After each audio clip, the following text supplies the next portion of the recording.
Peace, brothers and sisters. This is Huachi. Thank God it is time again for our Bible reading. Let's continue to read Genesis chapter 14.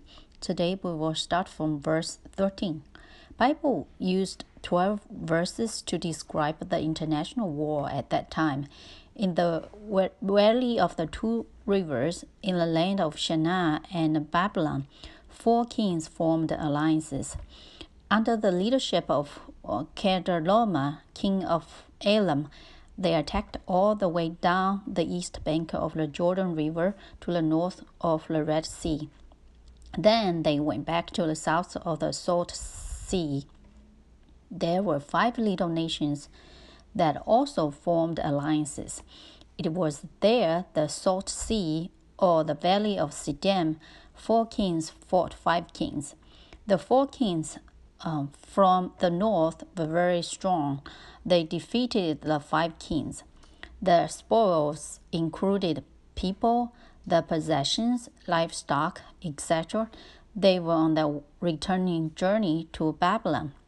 Why did the Bible mention this international war?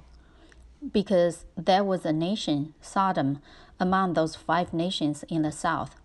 After picking for himself the fertile land of Jordan, Abram's nephew Lot moved southward gradually and into Sodom finally. For this reason, he was involved in this war.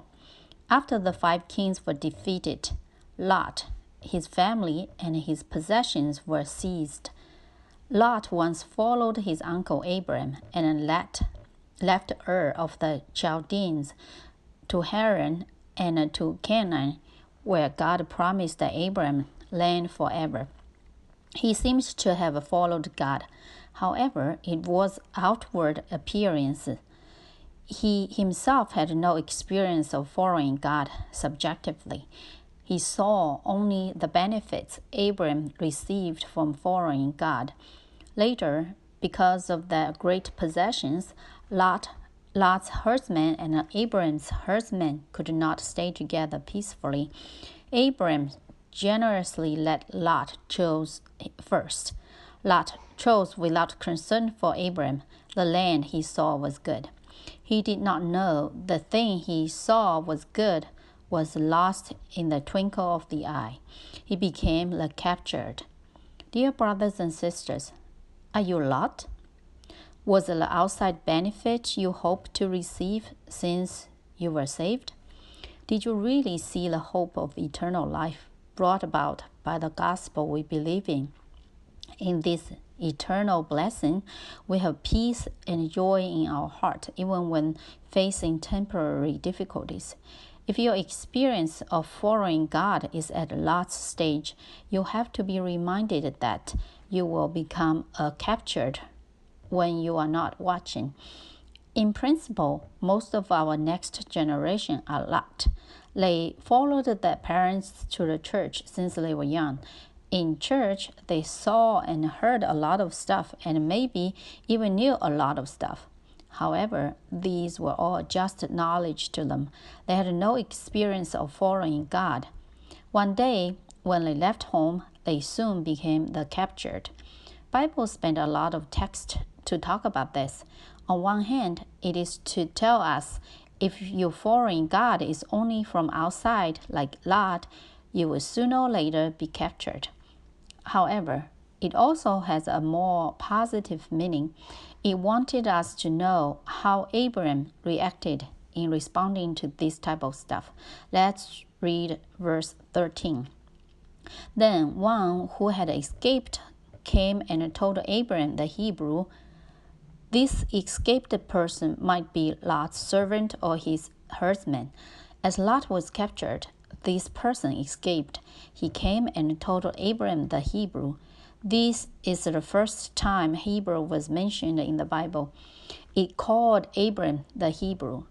We knew that Hebrew means river crosser.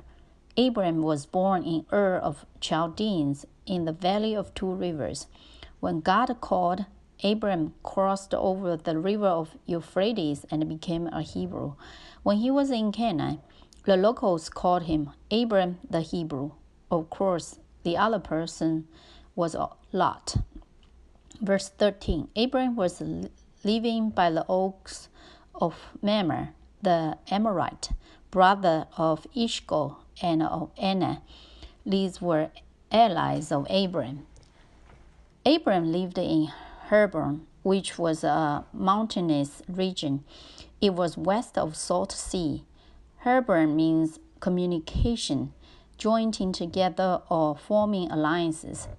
This was the final place Abram lived after entered Canaan and passed through Shechem and Bethel.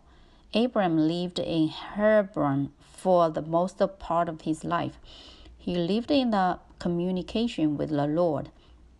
Where in Hebron? It was near the great trees of Mamre, the Amorites. Mamre means strength or fertile. Mamre was an Amorite. The place he lived had a great tree. That was where Abram lived. Mamre had two brothers, Eshcol and Aner. They all were Amorites. From Genesis chapter 10, verse 15 to 16, we knew that Amorites were the descendants of Canaan.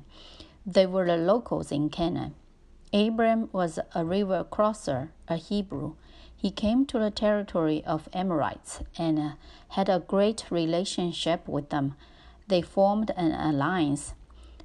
Hebron told the situation of Abram for being there. His communication with God was great. He lived a healthy life as a man called by God. Thus, his relationship with locals were also great, to the point he formed an alliance with them. This great relationship was revealed in the names of these three Amorites. Mamre means full of ability and fertile. Eshcol means cluster, a cluster of grapes. The place Eshcol lived was rich in growing grapes. Numbers chapter 13. In Moses' time, he sent 12 spies to Canaan to scope out the land. In chapter 13, verse 23, read, And they came to the valley of Eshcol and cut down from there a branch with a single cluster of grapes, and they carried it on a pole between two of them. The grapes growing there were huge. A single cluster of grapes had to be carried on a pole between two people. It indicated the beautiful and harmonious relationship between Abram and the locals. God's blessings for Abram also came upon the allies, Mamre, Eshcol, and Aner. Thus the land became rich. Aner means boy. Thus children had a suitable and a healthy environment. Yet Lot moved into Sodom, the sinful city. He was captured at the end. This was a totally opposite example.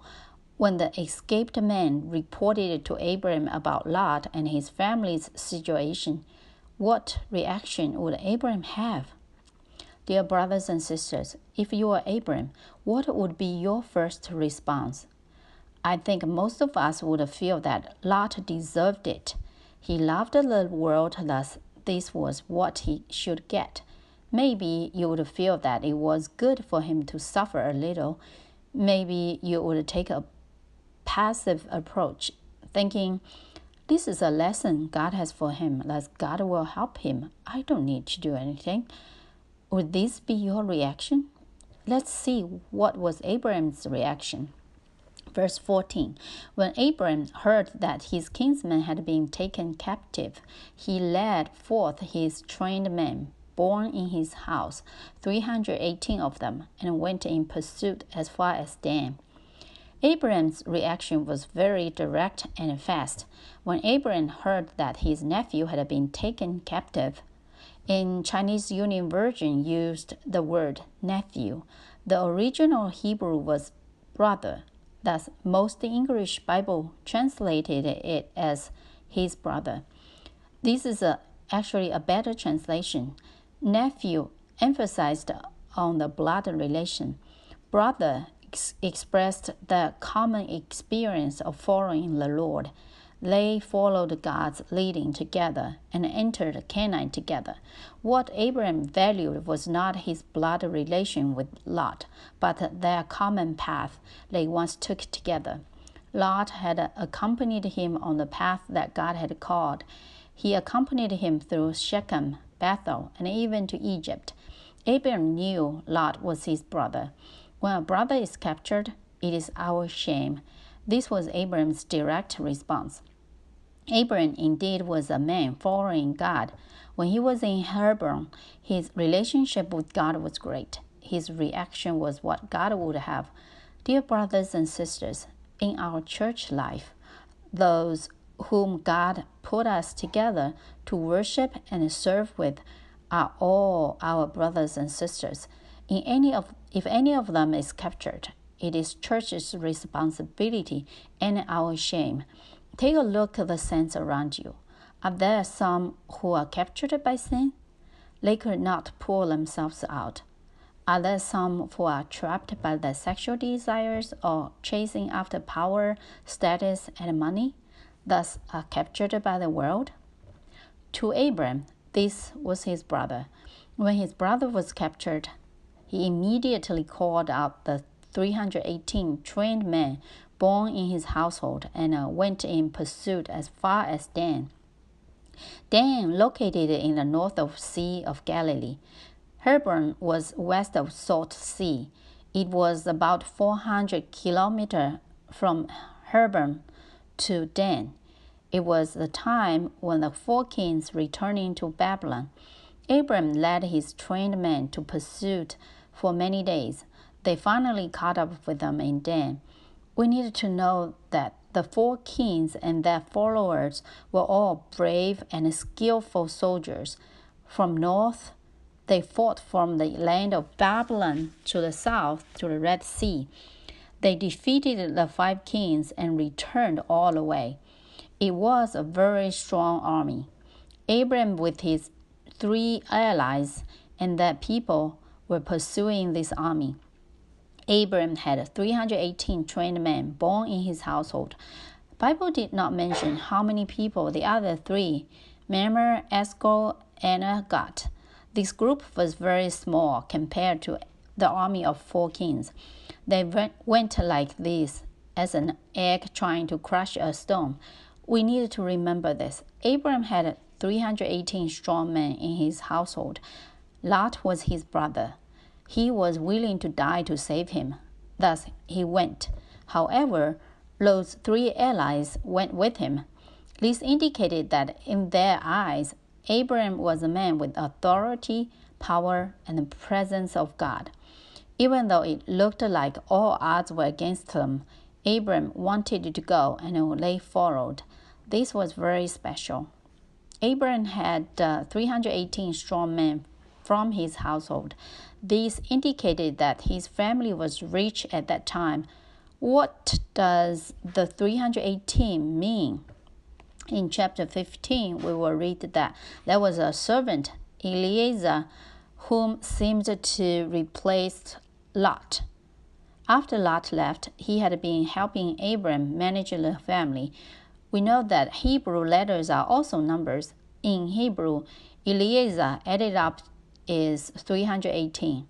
Maybe these 318 pointed to Eliezer. Eliezer means God is my help. It indicated that Abraham went to save Lot, not relying on himself nor his strong men, but God's help.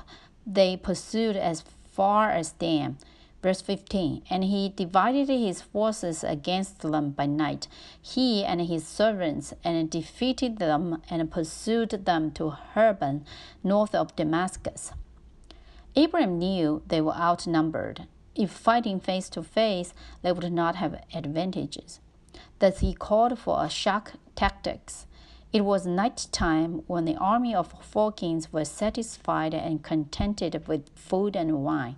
Abraham himself led his men attacked by surprise.